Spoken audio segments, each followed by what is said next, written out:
So, anyways, he starts shoving me into this door. It looks like Robin Hood, King Arthur's court door. You got it's round. Mm. It's got the I tell everybody the ring and the bull's nose. It looked Yeah. like those for door handles or whatever. But Mm. anyways, he starts shoving me, and I'm thinking I'm gonna hit the door until it opens, and it's bright light, and it's beautiful on the outside, and I am thinking that I'm going to see something beautiful inside, and that was Mm. not what happened. As soon as we get inside, the light fades, and I'm in a long hallway with jail cells on both sides, and I get this information. These are the false prophets. Everybody who taught a false doctrine, false gospel, they're here, never getting out. And their punishment is great. And so I'm just like going down, I'm getting shoved down this hall. And I remember the first thing I saw, like door one, was a guy, and it reminded me of if you ever seen Beverly Hills Ninja, those monks in the orange. Not You know what I'm familiar. talking about? I don't Mm-mm. know because I don't have clarity on this, but maybe that was Buddha. I don't know. It was just looked like Oh. a monk, but that's like the first thing in my peripherals, and I'm immediately seeing the next stuff. And then we come to this jail cell that looks. I look inside of it on the left, and because I'm just kind of like, oh my god. And then I looked, and they're all in jail cells, but the doors aren't closed on any of the jail cells, so you don't Mm. need to. They're also in this trance, so you can't talk to them either. But there's people in these jail cells, and I see this one guy, and I get this information. False prophet, America, 1800s. He led many to hell. Okay? And so I'm just Mm. like thinking that I don't know how I zone in on people. I don't know, because I'm not really controlling my downloads or nothing. I'm not really in control of anything. But somehow or another, Mm. this guy's what gets my attention. Somehow or another, I end up going into his trance. Same thing as the Mm. pedophile back there. But this is for me, this was more pleasant because that first thing I noticed is him and I are standing on green grass on a bright sunny day with birds chirping. You got wind, you got clouds, you're like sweet, you don't think you're in hell no more. It don't look like that no more.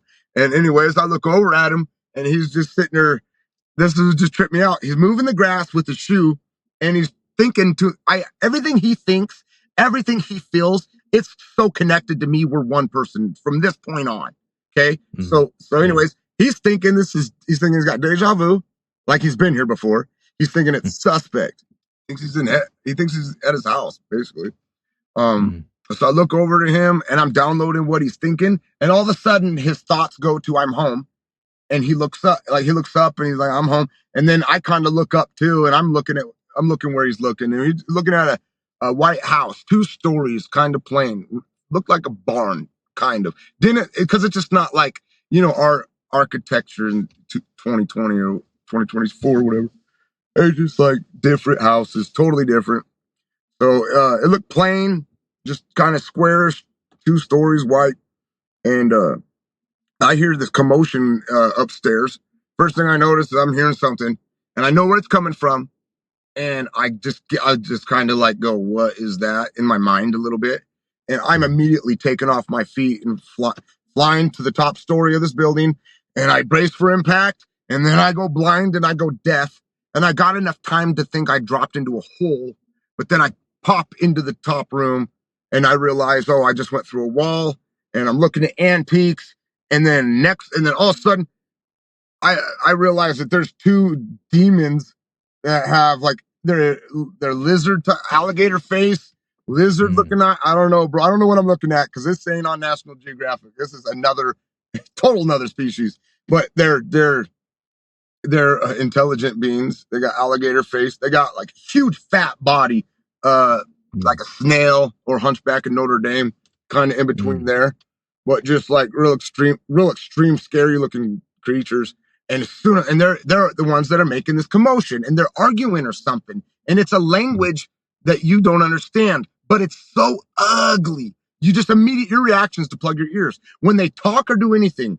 You want to close your eyes and not look at them too, kind of. It's Mm. all twisted, man. So, anyways, one of them looks at me, and I just get somehow I don't understand what they're saying, but I get enough information. They're having a problem. They want they want this dude to come upstairs or whatever, and so Mm. so then I'm like getting this information. I'm like, yeah, he's not up here. Like I saw him kind of running towards the door. So, and then I beat him to the top story, but why hasn't he come in yet?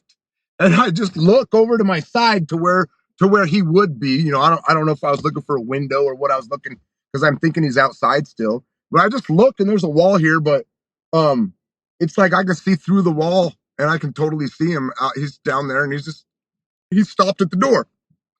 And he's having this, I don't trust it. This is a setup. He's thinking this stuff. You know what I mean? And then so I'm just kind of watching him, and I'm tripping out on the fact that I can see the wall and him. I see both. I can do both. It's just like nothing's impossible in the spirit, man.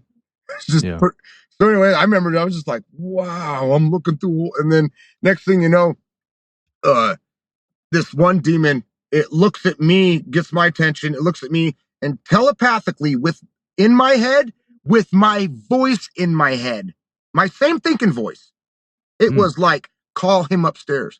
But he was looking at me with his eyes, alligator face. And so I knew it was coming. I knew he was the one talking to me. And so I guess you don't really talk much up there. Right? I guess you don't need to, or down there. Because it's like telepathic. So I without even being taught, I telepathically deny his request. I'm like, no, I ain't helping you or whatever. So I do it back to him, and then he looks away from me, and I'm like, oh, he got my message, right? So, but they never acknowledged me again. The guy won't come in. They're like getting anxiety or something. It's just like ugly, bad energy, bro. And then anyways, they start to screech out this wicked type of noise, man. And then they're like, and all I know is they're calling for help.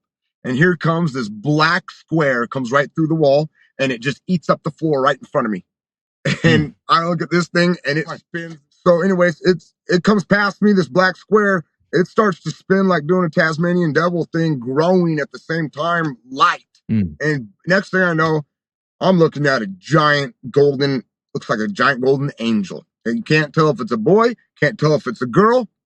It doesn't have it's got broad shoulders. It doesn't have like boobies or nothing, but it's so pretty. You're still thinking it's feminine. Like you're still thinking there's a girl in there. It's just too pretty of a guy. So you can't wrap your mind on what you're looking at, but it's an angel of light. So anyways, this thing is so evil. It kind of like pops up in front of me. It doesn't acknowledge me though. It tells the two alligator demons that it gives them a task, and we'll find out at the end of this vision or at the end of this experience.